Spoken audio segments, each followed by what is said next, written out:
Hi guys. So I chose to do my critical reflection on socioeconomically distributed education as a commodity, or perhaps you could call it the great disparity in our country between rural or suburban school systems, more so suburban, versus the urban education system, and that excludes, of course, private schools. We're just talking about public schools here.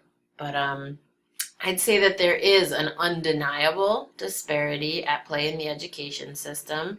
I've seen it in my student teaching and substitute work, and I have a good friend who works in the Rochester City School District, and I've spoken with him several times about what it's like to work in that setting. And I think that it can be really disheartening because we want to believe that there is equality, but there's not. I spent a few months in a middle school in the city of Newburgh in the Hudson Valley. And when you pull up to the neighborhood, the soundtrack there is comprised of breaking glass and high-pitched screaming, and the decor of the buildings is bullet hole chic. So many of these young kids are coming to school having stayed up all night and missed a morning meal, and no matter what the curriculum is that you've prepared for them that day, they're beginning at a disadvantage. And so why then would we dump upon them the very least of our resources rather than pouring upon them the most and the best? Could it be that a democratic education would be at the core of repairing the absence of a universal approach to informing, guiding, and mentoring the young people who will one day grow to be the populace of our nation? One book that really stood out for me, it was the inspiration for the entirety of my research, was Jonathan Kozol's Savage Inequalities. If you haven't read it, it's a really great book. He's a very strong writer, and everything that he says really speaks to the reader in a way that humanizes these theories of education and makes it super personal.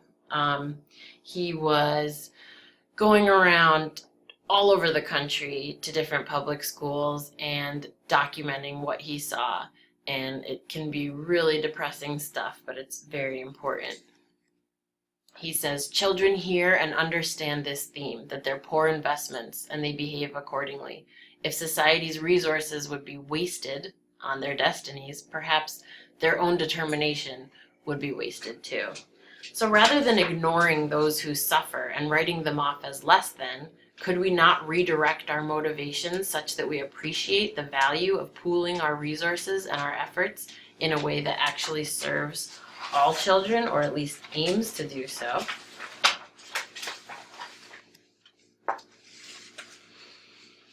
Another book that you can find in the SUNY Brockport Library is called Schools Betrayed, also a very good read. This one's by Catherine Neckerman. She goes around all different settings, and she also looks at different major cities just like Kozol did. And she sort of gives you a really historical background to what it is that caused the disparities in education. And she looks at the effect it has on the labor force and what it is that segregation really means in the United States now and before and in our future.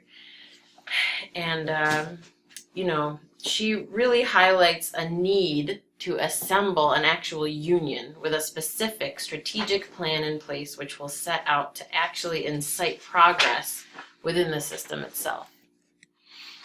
She says, if we are serious about promoting the well-being of the most vulnerable children in our society, we will build a national coalition for measures that revitalize inner city neighborhoods and support low-income urban families.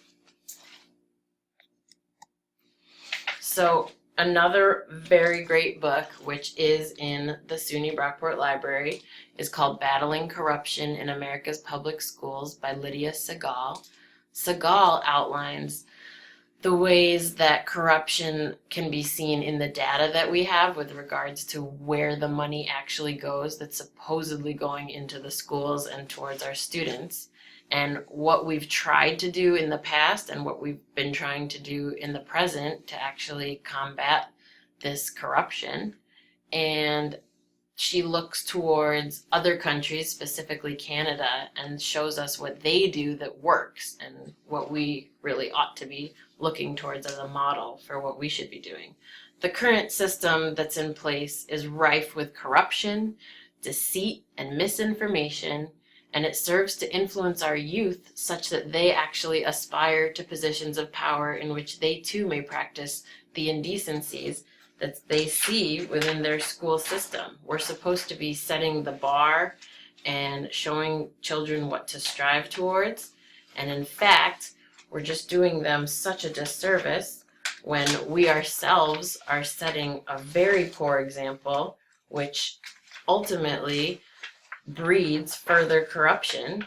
And that's the opposite of what we ought to be hoping for, aspiring towards, and enacting.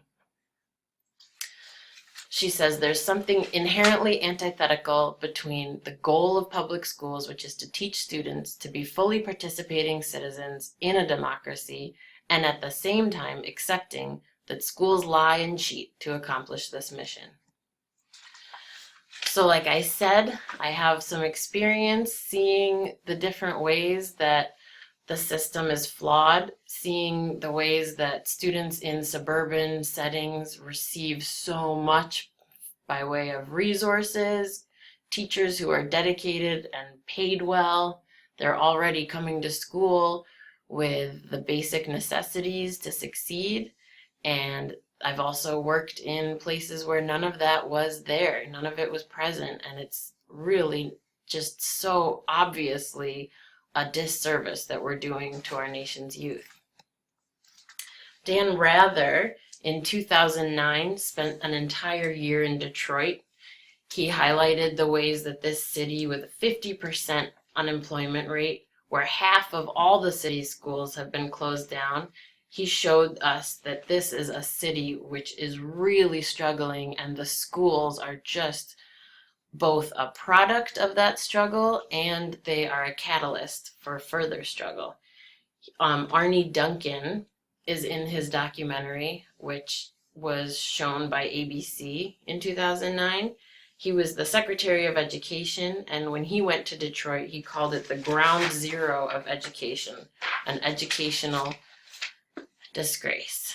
And in Dan Rather's very informative, very personal, beautifully done, well-crafted documentary, he tells us that Detroit, it was the motor city. At one point, it was the fourth largest, most striving city of all. But we saw in 1965, the white flight to the suburbs took place, and rioting, looting, and an actual declaration of a state of emergency was enacted.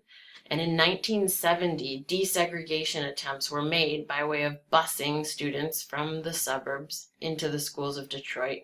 And those very school buses that were being used for desegregation purposes were torched, lit on fire in a very violent uprising against desegregation. So in 1974, the Supreme Court actually ruled that busing for the purpose of desegregation would be banned.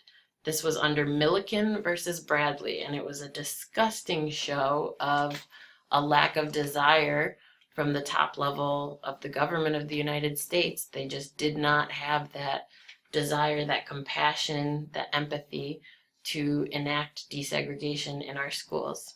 And Dan Rather said, we must do a far better job of educating our youth if we want to be competitive in the world's economy. If we want to make sure our children and our children's children continue to enjoy a standard of living which we have come to take for granted. And I think that really sums it up best. It's not just that we are doing a disservice to the people of this country who don't have the means to rise up against that disservice. We are actually really damaging our nation by doing this disservice to the nation's youth. And it isn't right, and we can change it. And what it takes is a public awareness and a public desire for change.